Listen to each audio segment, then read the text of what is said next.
The fire was dying. Ryan Torres knelt in ash and debris, his medkit spread open beside him, hands moving with automatic precision through rubble that used to be Outpost KL-7. The battle had ended 3 hours ago with the kind of brutal efficiency that left more corpses than survivors. And now, the only sounds were the crackling of cooling wreckage and the occasional groan of structural supports deciding whether to collapse.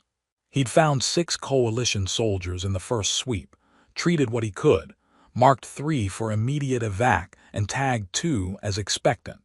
The ugly military term for people too far gone to save with field resources. The 6th had died while Ryan was setting up a plasma line, just stopped breathing between 1 second and the next. And Ryan had moved on because stopping to process death in a combat zone was a luxury medics couldn't afford. The Valkyrie bodies were harder. Ryan treated wounded enemies because that's what the conventions required and because fundamentally he didn't see soldiers, he saw patients. But Valkyrie physiology was different enough from human that his training became educated guesswork. And he'd lost 2 already because their circulatory systems didn't respond to human coagulants the way he'd hoped. He was checking the collapsed command center, really just making sure no one was trapped beneath the rubble before he moved to the next sector when his scanner caught something. Life sign, faint but present, buried under what used to be the roof. Ryan started clearing debris, working carefully because shifting the wrong beam could crush whoever was underneath.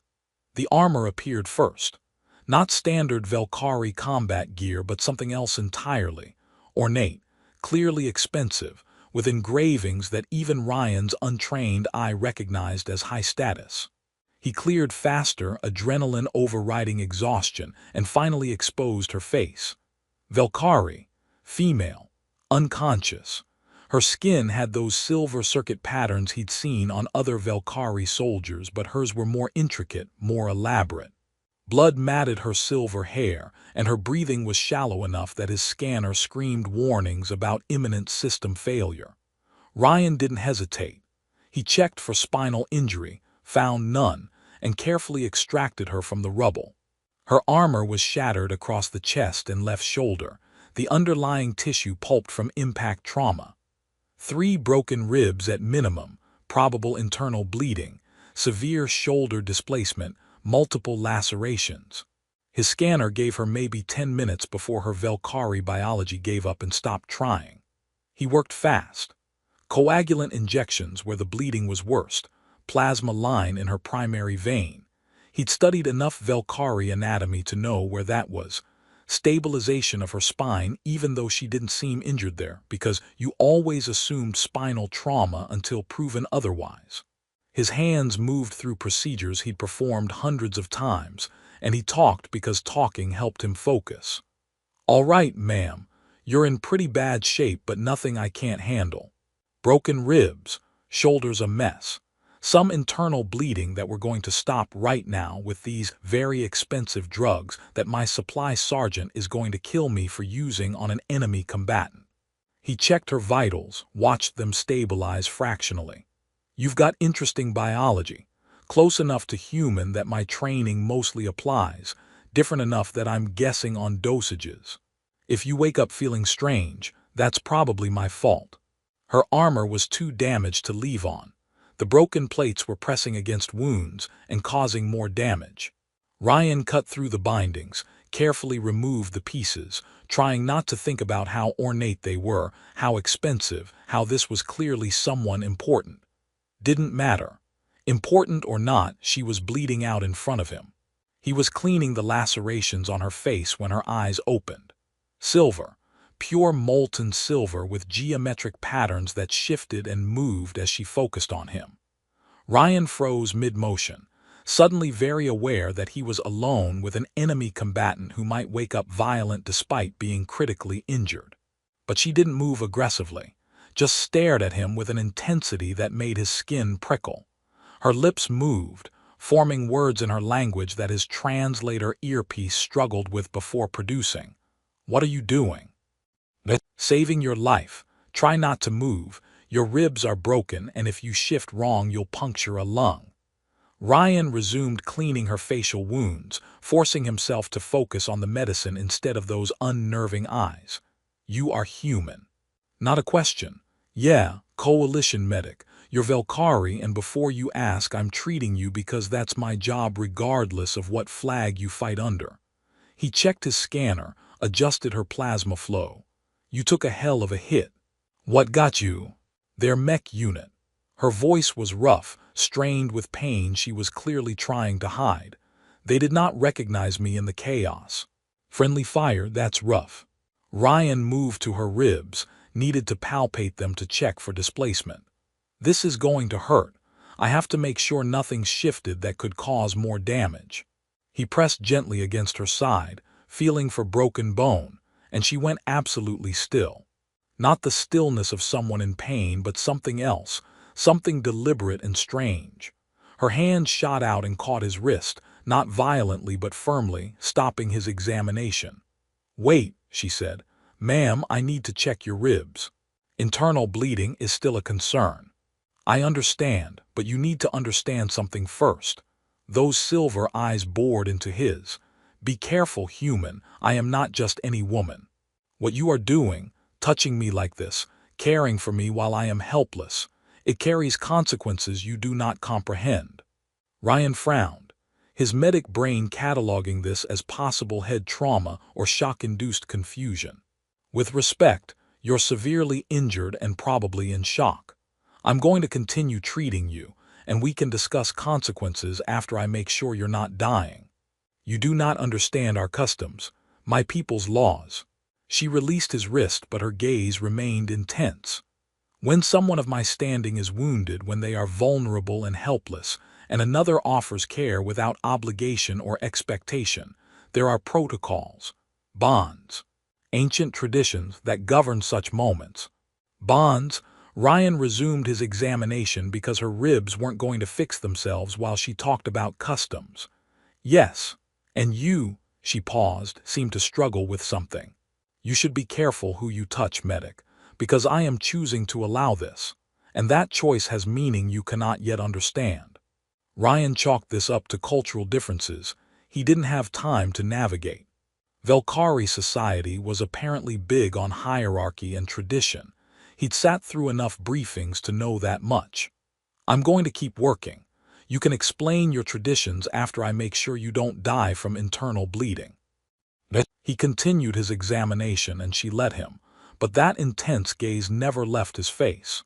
He could feel it like physical pressure, watching every move he made, every touch of his hands against her injured body. It should have made him uncomfortable, but Ryan had long ago learned to tune out everything except the medicine when he was working. The ribs were bad but manageable. The shoulder needed surgical intervention he couldn't provide in the field. The internal bleeding was slowing thanks to the coagulants, and her Velkari physiology was already starting to compensate. She'd live, assuming he could get her to proper medical facilities within the next 12 hours. Ryan sat back against the rubble, allowing himself a moment to catch his breath. 3 hours of continuous triage was catching up with him. The woman, he still didn't know her name, watched him with that same unsettling intensity. "You have saved my life," she said quietly. "That's the job." "No, your job is to save your soldiers. I am your enemy, your adversary in this war. And yet you have expended valuable resources, precious time, your own safety to ensure I survive." She paused. "Why?" Ryan was too tired for philosophy. "Because you needed help and I could provide it. That's all the reason I need." "That is all the reason you need," she repeated, and something in her voice suggested she was filing this away, analyzing it. "Remember this moment, human medic. Remember that you chose to help when you could have walked away. Remember that you touched me with care when I was too weak to command or defend." "I'll add it to the list of memorable moments," Ryan said, too exhausted for her cryptic warnings to land with proper weight. "What's your name?" "You do not know." She seemed genuinely surprised. "You truly do not recognize me." "Should I? You're Velkari, clearly high-ranking based on the armor, but beyond that," he shrugged. I'm a medic, not intelligence. She stared at him for a long moment, then something that might have been a smile crossed her face. Perhaps that is better, perhaps that is why, she stopped herself. My name is Lyris, Commander Lyris Val Sharon. Commander, so I was right about the high-ranking part. Ryan checked his scanner, confirmed she was stable enough to survive until evac arrived. Well, Commander Lyris, you're going to live. Congratulations. And you are Corporal Ryan Torres, 3rd Expeditionary Medical Unit. He started repacking his medkit, muscle memory taking over. When my people come back to sweep for survivors, I'll make sure you're evacuated to proper medical facilities. You would do that, ensure I receive care. Yeah, why wouldn't I?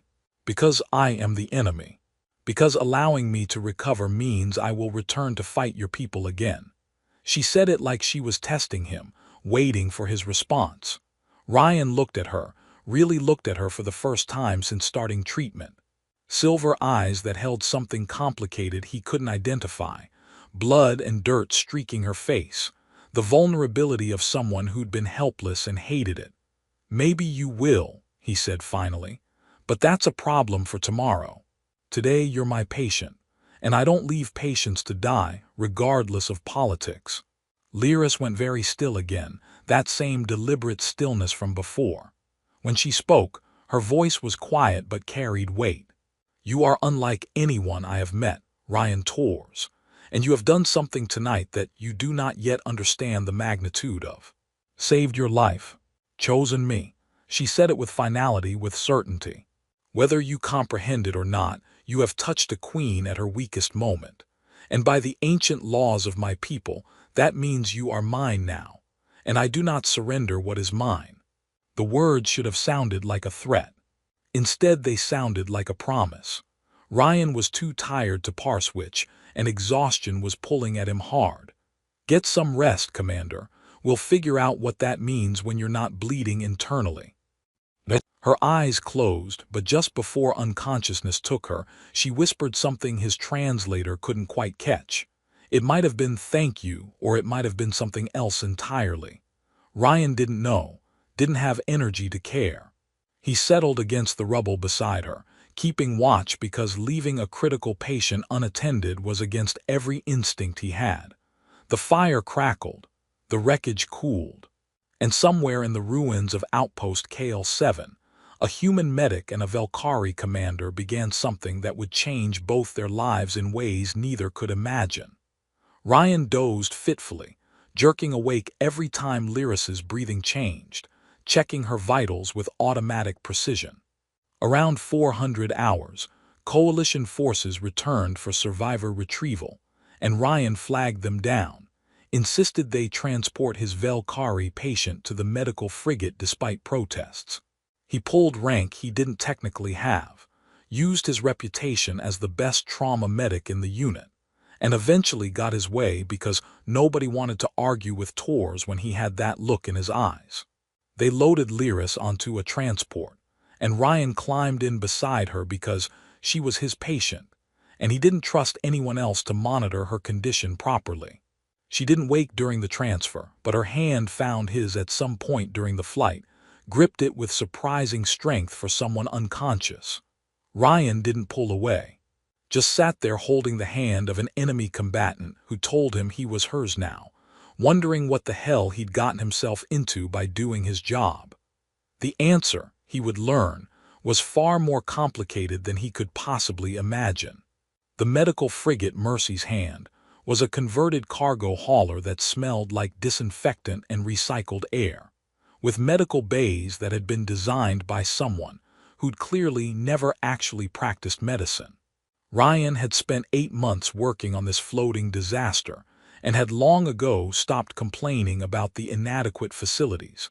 You worked with what you had. He stayed with Lyris through intake, through the initial protests from the triage nurses who wanted to know why he was wasting resources on an enemy prisoner, through the eventual acceptance when he explained, with perhaps more force than necessary, that she was critically injured and he'd already stabilized her in the field, so they were damn well going to finish the job. Dr. Reeves, the chief medical officer, found him 6 hours later in the recovery bay where Lyris was hooked to monitors that beeped with reassuring regularity. "Tours, my office, now." Ryan looked at his patient, still unconscious, vitals stable, and reluctantly followed. Reeves's office was barely large enough for a desk and 2 chairs, crammed with files and medical journals and empty coffee cups that spoke to chronic sleep deprivation. "Sit." Reeves gestured at the chair. "Explain to me why you brought an enemy combatant to my medical frigate, used significant resources on her care, and are currently hovering over her like she's coalition personnel." "She was critically injured. I stabilized her. Leaving her would have violated medical ethics. Medical ethics also say we prioritize our own forces. She was the only critical patient I encountered. Our wounded were either stable or expectant. She needed immediate intervention or she'd die." Ryan met Reeves's eyes. "I'm a medic. I don't see flags, I see patients." Reeves leaned back, studied him. "You've always been stubborn about this, treating everyone equally regardless of what side they're on. I've never figured out if it makes you the best medic I have or the biggest liability. Can it be both?" "Apparently," Reeves sighed. "Command is asking questions. About why we have a Velkari officer in our medical bay. About why you specifically requested she be kept here instead of transferred to the prisoner processing. She's my patient. I'm responsible for her care until she's recovered enough to transfer. That's not standard protocol." "Since when have I followed standard protocol?" Ryan asked, and Reeves had no answer because they both knew Tours had a reputation for doing things his own way and getting results that made people overlook the violations. "She wakes up, you let me know immediately. And Tours, be careful. Enemy combatants don't become friends just because you saved their lives." Ryan returned to the recovery bay and found Lyris awake. Those silver eyes tracked him as he entered, and there was no confusion in them, no disorientation, just immediate focused awareness. "You're still here.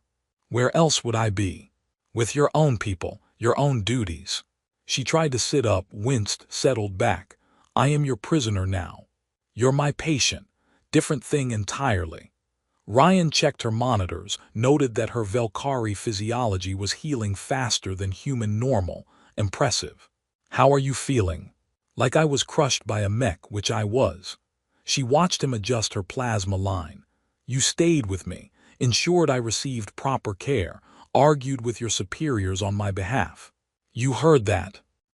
"Velkari hearing is superior to human. I heard many things while I was recovering." She paused. "You protected me from your own people who wanted to treat me as merely a prisoner to be processed. Because you're injured. When you're recovered, then they can process you however they want. Until then, you're under my medical authority." Ryan sat in the chair beside her bed. "Speaking of which, I should probably know more about my patient. Commander Lyris Val Sharon." "What does the Val mean?" Something shifted in her expression. "It indicates royal bloodline. House Sharon has ruled the Velkari Empire for 17 generations. Ryan processed this. "Your royalty. I am crown princess. Third in line to the throne." She said it matter-of-factly, watching for his reaction. "Does that change how you see me?" "Should it? You still have 3 broken ribs and a shoulder that needs surgical intervention. Your title doesn't make you any less injured." Lyris stared at him, and that intensity was back. That weight of her gaze that made him feel like she was cataloging every response, every micro-expression. "You truly do not care. That I am royalty, that I am your enemy, you simply see a patient in need. That's my job." "No, Ryan Tours, that is who you are." She shifted slightly, testing her movement. "I told you in the field that touching me carried consequences. That by caring for me in my moment of greatest vulnerability, you invoke something ancient and binding. You mentioned bonds. I assumed it was shock talking." "It was not shock, it was truth." Lyris met his eyes. "My people have a law as old as our empire. The law of the wounded crown. It states that when someone of royal blood is injured and helpless, unable to command, unable to defend, stripped of all authority and power, and another offers aid freely without expectation or obligation, that person has demonstrated something rare. True compassion, genuine care for another being regardless of status or affiliation. Ryan sat back, okay, and the wounded royal is granted a choice, to claim that person as their own. As advisor, as companion, as consort, as whatever the royal deems appropriate. She paused. I am invoking that right. You saved me, Ryan Tors.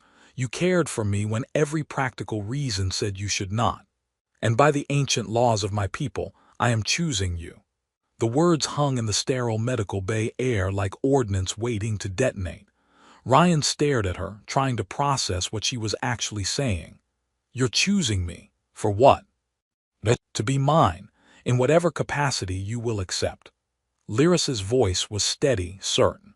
You would return with me to the Empire when I am recovered and negotiations conclude. You would be under my protection, granted status and resources, given purpose and position at my side. That's, Ryan stopped, restarted. Commander, with respect, that's insane. I'm a medic, a coalition soldier. I have duties, responsibilities. I can't just abandon everything because of some ancient tradition I didn't know existed. You can, you will. There was steel beneath her words now. Because I have chosen, and when royalty chooses, nations bend to accommodate. Your coalition will be contacted. Diplomatic channels will open, and you will be released to my custody as part of broader arrangements. You're going to negotiate for me, like I'm some kind of, he stopped, frustrated. I'm not a bargaining chip. You are my choice, under my protection by right and law. Lyris's expression softened slightly. I am not asking permission, Ryan. I am informing you of what will occur so you have time to prepare. And if I refuse, if I say I don't want this, something flickered in her eyes, not anger, but something closer to pain. Then I will be forced to honor your refusal. And I will return to my empire having failed to claim what I earned by right. Something in Ryan's chest twisted at that admission. He thought about his own loneliness, months in combat zones, years of deployments, watching friends die or rotate home while he stayed because someone had to. The isolation that came from always being the one who fixed people but never having anyone to fix him. I need time to think about this, to understand what you're actually offering. You have until I am cleared for transport. 3 days, according to your Dr. Reeves. Lyris settled back into her bed, exhaustion pulling at her. Think carefully, Ryan Tors, because if you say yes, your life will change in ways you cannot predict. And if you say no, her voice went quiet. If you say no, mine will remain as it has always been, and I am discovering I do not want that anymore. She closed her eyes, conversation clearly over. Ryan sat there for a long time, watching her sleep, trying to process an impossible decision that somehow felt inevitable. Over the next 3 days, Ryan didn't sleep much. He worked his shifts, treated patients, and spent his downtime with Lyris, ostensibly monitoring her recovery, actually talking about everything. She told him about the Empire, about growing up as third in line to the throne, close enough to power to understand it but far enough away to never expect it. About the crushing weight of expectation, the loneliness of being surrounded by people who couldn't see past her title. He told her about Earth, about growing up in San Diego with parents who were doctors and siblings he hadn't seen in 2 years. About joining the coalition because he wanted to help people, wanted to make a difference, and ended up in war zones watching people die over resources and borders. You sound tired, Lyris observed during one conversation. I am, of the war, of watching good people die for reasons that feel increasingly stupid, of being so far from home that I'm forgetting what normal feels like. Ryan ran a hand through his hair. I've got 18 months left on my contract. After that, I don't know, maybe go home, find a hospital somewhere quiet, try to decompress. Or you could come with me. To an empire we're at war with. to an empire that would value you, where you could practice medicine without battlefields, could actually help people heal instead of just keeping them alive long enough to fight again. Lyris leaned forward. I need someone like you, Ryan. Someone who tells truth instead of what I want to hear. Someone who sees people instead of politics. Someone who cares about healing instead of conquest. You barely know me. I know you saved my life when every practical reason said don't. I know you stayed when you could have walked away. I know you look at me like I'm a person instead of a princess. Her hand found his. I am not asking you to love me. I am asking you to trust me, to give this a chance, to let me show you that being mine is not prison but partnership. Ryan looked at their joined hands and wondered if he was about to make the best decision of his life or the worst. If I say yes, what happens, specifically? You return with me to Velcara Prime, quarters in the Royal Wing, status as my chosen companion under full protection of my name. You could continue practicing medicine. We have hospitals that would benefit from your knowledge. Or you could advise me on humanitarian policy, help reform how we handle occupied populations. Her grip tightened. You would be mine and I would be yours, partners. And if I want to visit Earth, I would arrange it. Safe passage, diplomatic protocols. I would not separate you from your world, Ryan. I am claiming you, not imprisoning you. He studied her face, looking for manipulation or hidden agenda, found only honesty and hope. One more question. Is this really about ancient law, or is there something else? Lyris was quiet for a long moment. Then, the law is real, but the truth. When I woke up and saw you caring for me, I felt safe. Like someone actually cared if I lived or died, not because of my value to the Empire, but because I was a person. And I have been lonely, Ryan, so lonely, until you. She met his eyes. I am choosing you because you make me feel like I matter, not as crown princess, just as Lyris. The honesty broke something in Ryan's chest. He thought about his next 18 months. More deployments, more casualties, more patching soldiers together just to send them back to die. Then going home to a life that would feel hollow because you didn't survive war zones and come back unchanged. Or he could choose something different, something that might actually matter. Okay, he said quietly. Hope flared in her silver eyes. Okay? Yes, I'll come with you, I'll try this, but I have conditions. Name them. I keep practicing medicine. That's non-negotiable. Agreed, you'll have the best facilities in the Empire. I visit Earth regularly. Already promised. And you don't own me. This is partnership or I leave. Lyris nodded seriously. I claim you by custom, but I will not treat you as property. You have my word. One more thing. Ryan took a breath. You let me in. No royal masks, no political walls. If this works, I need to see the real you. Vulnerability crossed her face. That may be the hardest condition, but yes, I will try. They sat together, hands joined, and Ryan wondered if he just made an insane decision. But looking at Lyris, at the hope and relief in her expression, he thought maybe this could work. 3 days later, the coalition approved his transfer as part of diplomatic negotiations. Ryan Torres packed his single bag and prepared to follow an alien princess into an empire he'd been fighting, betting everything on a bond formed in blood and battlefield care. And maybe, just maybe, he'd finally found something worth staying for. The Velcari diplomatic transport was sleek and efficient in ways that made coalition vessels look like repurposed cargo haulers, which technically the Mercy's hand was. Ryan stood in the docking bay with his duffel bag. Everything he owned that mattered fit in one bag, which said something about his life he didn't want to examine too closely, and watched his unit gather to see him off. Sergeant Chen gripped his shoulder. You sure about this, Torres? No, but I'm doing it anyway. That's either brave or stupid. Probably both, Sarge. His commanding officer, Captain Okonkwo, approached last. You're one of the best medics I've ever served with. We're losing a valuable asset. There are other medics, sir. Not like you.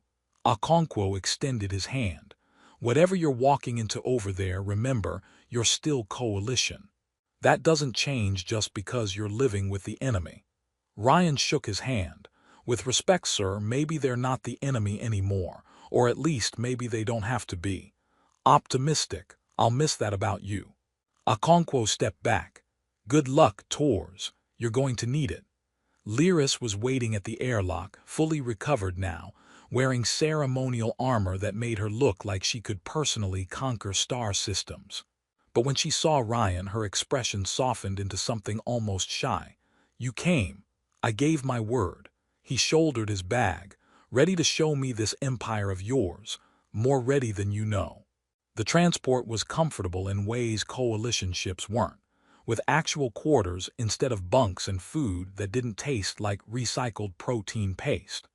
Ryan spent the 6-day journey through hyperspace learning everything he could about Velkari culture, and Lyris was patient with his endless questions. The Velkari Empire was old, 17 generations of the Sharon bloodline ruling over 43 systems, with a population in the hundreds of billions. Hierarchical but meritocratic, with strict social protocols but surprising mobility for those who demonstrated competence. The current empress, Kailindra Val Sharon, was Lyris's mother and reportedly a formidable leader who'd expanded the empire's territory by 12% during her reign. She will want to meet you, Lyris said during one of their conversations in her quarters, to assess whether you're worthy of the honor I've bestowed. No pressure then. She is intense, but fair. Just be yourself. That is what I chose. Lyris paused. And Ryan, thank you for taking this chance. I know it must be terrifying. Terrifying is accurate, but also, he looked at her, really looked at her. Also right somehow, like I'm supposed to be here. Her smile transformed her face. I feel the same. When they arrived at Velkara Prime, Ryan got his first look at the Empire's heart. The planet was beautiful in an alien way, purple-tinted oceans, cities that seemed to grow from the landscape rather than being imposed on it, spires that reached toward a sky filled with 2 moons. The capital sprawled beneath them, impossibly vast, and Ryan felt vertigo at the sheer alienness of everything. Lyris's hand found his. Overwhelming. That's putting it mildly. You will adjust. I will help you. The royal palace was exactly as excessive as Ryan expected. Soaring architecture, precious metals everywhere. Guards who watched him with expressions ranging from curiosity to hostility. Lyris led him through corridors designed to intimidate, and Ryan focused on breathing steadily and not looking like a country kid overwhelmed by the big city, even though that's exactly what he was. The Empress received them in a private chamber rather than the throne room, which Lyris had explained was a good sign, treating this as family business rather than state ceremony. Empress Kailindra Val Sharon was imposing even by Velkari standards, tall and sharp-featured, with silver eyes that missed nothing. So you are the human medic who invoked the law of the wounded crown. Her voice carried absolute authority. I didn't invoke anything, Your Majesty. I just did my job. You saved my daughter's life when leaving her would have been safer, easier, more advantageous to your own forces. Kailindra circled him slowly, evaluating. Why? Because she was injured and I'm a medic. It's not complicated. It is precisely that simplicity that makes you interesting. The Empress stopped in front of him. Lyris has chosen you. By our law, I cannot override that choice unless you prove unworthy or unwilling. Are you either? I'm willing. Whether I'm worthy is for her to decide. Something that might have been approval flickered across Kailindra's face. You have unusual humility for a human. I am told your species tends toward arrogance. Some of us. Others just try to do good work and not die. And which are you? The latter, though I have my moments. Kailindra actually smiled, brief and sharp. I like you, Ryan Tors. You are direct, unburdened by the political calculations that make most palace conversations exhausting. She glanced at Lyris. You chose well, daughter. I approve this bond. Lyris's relief was visible. Thank you, mother. Do not thank me yet. Keeping him will be harder than claiming him. Kailindra turned back to Ryan. You will face opposition. Nobles who see you as an upstart alien, military officers who view you as potential spy, citizens who cannot understand why their princess chose a human over her own kind. Can you handle that? Ryan thought about combat zones, about working under impossible conditions while people died around him. I've handled worse, Your Majesty. We shall see. She gestured dismissal. Lyris, show him his quarters. Introduce him to your household. And Ryan Tors, welcome to the Empire. Try not to disappoint us. The quarters were absurd, larger than any place Ryan had lived, with windows overlooking the city and technology he didn't understand, but that seemed to anticipate his needs. It was beautiful and overwhelming and completely excessive. This is too much, he said. This is appropriate for my chosen companion. Lyris moved to stand beside him at the window. You will need to adjust to many things. The politics, the protocol, the attention, but you will not face it alone. And when you're busy being a princess, then my household staff will assist you, people I trust, who will help you navigate without judgment. She turned to face him. I know this is overwhelming, but you are capable of handling it. You survived war. You handled my mother better than most nobles manage. You will thrive here. Ryan wanted to believe her. Over the next weeks he started to. Lyris kept her promises. She let him in, showed him the person beneath the princess. They spent evenings talking about everything and nothing. She had dry wit and surprising appreciation for human music. She introduced him to palace medical staff, helped him establish a clinic where he could practice and teach. She took him to civilian hospitals, showed him healthcare challenges the empire faced, asked his opinion on reforms. The opposition Kailindra warned about materialized quickly. Nobles who made snide comments about the human pet within his hearing.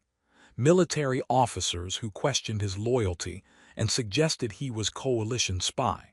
Anonymous threats left in his quarters. Nothing violent but clear messages that he wasn't welcome. Ryan handled it with the same calm he'd used in combat zones. Acknowledge the threat. Don't engage emotionally. Focus on the work. He treated patients at his clinic regardless of their politics. He advised Lyris on humanitarian policy with brutal honesty. He attended functions at her side and endured the stares and whispers because that's what he'd signed up for.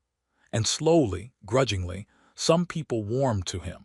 The hospital staff appreciated his expertise and teaching methods. Common citizens who came to his clinic found he treated everyone equally, regardless of status. Even some nobles admitted quietly, privately, that perhaps the princess's choice wasn't entirely insane, but there were still problems. 3 months after arriving, Ryan was treating a patient at his clinic when a Velkhari noble, Lord Keithran, vocal opponent of Lyris's humanitarian reforms, entered with 2 guards. Corporal Tors, or should I say the princess's human curiosity. Ryan didn't look up from his patient. Lord Keithran, if you're here for medical care, take a seat. If you're here to cause problems, please leave. I'm here to understand why our crown princess has debased herself by choosing an alien, a former enemy, a medic with no status or breeding. Then you should ask her, not me. Ryan finished bandaging his patient's arm, made notes on treatment. I'm busy. Keithran's guards moved forward, but Ryan's Velkhari medical assistant, a young woman named Sierra who'd warmed to him quickly, stepped between them. This is a medical facility. Violence is prohibited by imperial law. Stand aside, girl. No, my lord. The human is under crown princess protection. Threatening him threatens her, and threatening royalty is treason. Sierra stood her ground despite being clearly terrified. The standoff lasted 3 heartbeats before Keithran sneered and left. Ryan waited until his patient departed before turning to Sierra. You didn't have to do that. You could have stayed out of it. You are good doctor, good teacher, good person. Sierra shrugged. Lord Keithran is pompous fool, easy choice. Ryan laughed despite the tension. Thank you, Sierra. That night he told Lyris about the confrontation. She listened with growing fury, then stood abruptly. I will handle Keithran. Lyris, no. This is exactly what he wants, to provoke a response that makes you look emotionally compromised. He threatened you, he postured, there's a difference. Ryan caught her hand. I can handle nobles with opinions. What I can't handle is you starting political wars on my behalf. That helps no one. She sat back down, frustration evident. I do not like that people treat you this way. You deserve respect. I'll earn it, through the work, through proving I'm here to help, not to exploit your favor. He squeezed her hand. But I appreciate the protective impulse. It is more than impulse. You are mine. Protecting you is not optional. I'm starting to understand that about you. 4 months after arriving at Velcara Prime, things shifted. Ryan had been working with Velcari doctors to develop better trauma protocols for civilian casualties, war zone medicine applied to peacetime emergencies. The results were impressive, reducing mortality rates by 18% in the hospitals that implemented his methods. Lyris presented these results at a council meeting, and even Keithran's faction couldn't argue with the numbers. Lives saved, resources optimized, genuine improvement in civilian care. The human medic who'd seemed like self-indulgent royal whim was actually contributing valuable expertise. Public opinion started shifting too. Common citizens appreciated the improved health care. Soldiers who'd fought humans and been injured valued Ryan's willingness to treat former enemies with the same care as Velcari. And slowly, grudgingly, Ryan stopped being the human pet and became Princess Lyris's human advisor, or sometimes just Dr. Tors. The night after the council presentation, Lyris found Ryan in the palace gardens, staring at the alien stars. She sat beside him in comfortable silence they'd learned to share. "Do you regret it?" she asked finally. "Coming here?" "Some days, when the politics get exhausting or Keithran says something particularly stupid." He leaned back. "But most days, no, this is good, strange and hard, but good. I am glad." She paused. "I regret how we met. That war brought us together. Maybe, but maybe the war just accelerated what would have happened anyway." Ryan turned to look at her. "I don't believe in fate, but I believe in choices. And choosing to come here, it's the best decision I've made in years." Lyris met his eyes and something passed between them, something they'd been dancing around for months. "Ryan," he kissed her before she could finish, gentle and certain, and she responded with intensity that suggested she'd been waiting, hoping, not daring to assume. When they broke apart, both breathing hard, Lyris was smiling. "I have wanted to do that since you first bandaged my wounds." "You could have. I wouldn't have objected. It felt important to wait, to make sure this was real." She touched his face. "But it is real. What we have built. It is more than law and custom. It is choice." "Yeah." Ryan pulled her closer. "It is." They sat together under alien stars, and Ryan thought about the battlefield where a medic saved a wounded princess and changed both their lives forever. He thought about the choices that brought him here, the risks he'd taken, the life he'd left behind. And he thought that maybe, just maybe, some wounds healed better than you ever expected when you found the right person to help.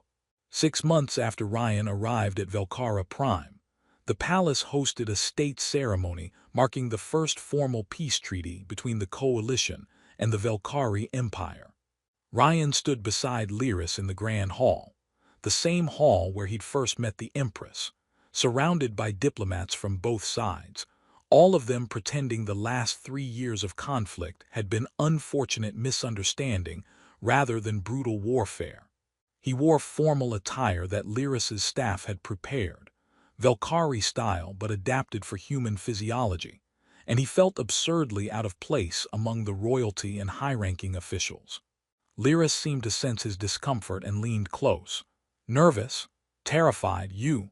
"The same, but we face it together." The peace treaty wasn't solely because of them. There were complex political and economic factors, territorial agreements, trade negotiations. But they were part of it. A living symbol that former enemies could become partners, that healing was stronger than hurting. The human medic and the Velcari princess, proving that connection across species was possible. Empress Kalindra gave a speech about new eras and mutual benefit. The coalition's diplomatic envoy responded with carefully neutral platitudes. And through it all, Ryan stood beside Lyris, visible to everyone, a statement that the Empire's third-in-line to the throne had chosen a human, and the Empire hadn't collapsed from the scandal. After the ceremony, during the reception, Ryan found himself cornered by Coalition Ambassador Wei, a sharp-eyed woman who'd been part of the treaty negotiations. Corporal Tours, or is it Dr. Tours now? Just Ryan is fine, Ambassador. I've been hearing interesting things about you, medical reforms, humanitarian policy advising, quite the career change from combat medic. Wei sipped her drink. Some in the coalition wonder about your loyalties. I'm loyal to healing people, doesn't matter what flag they're under.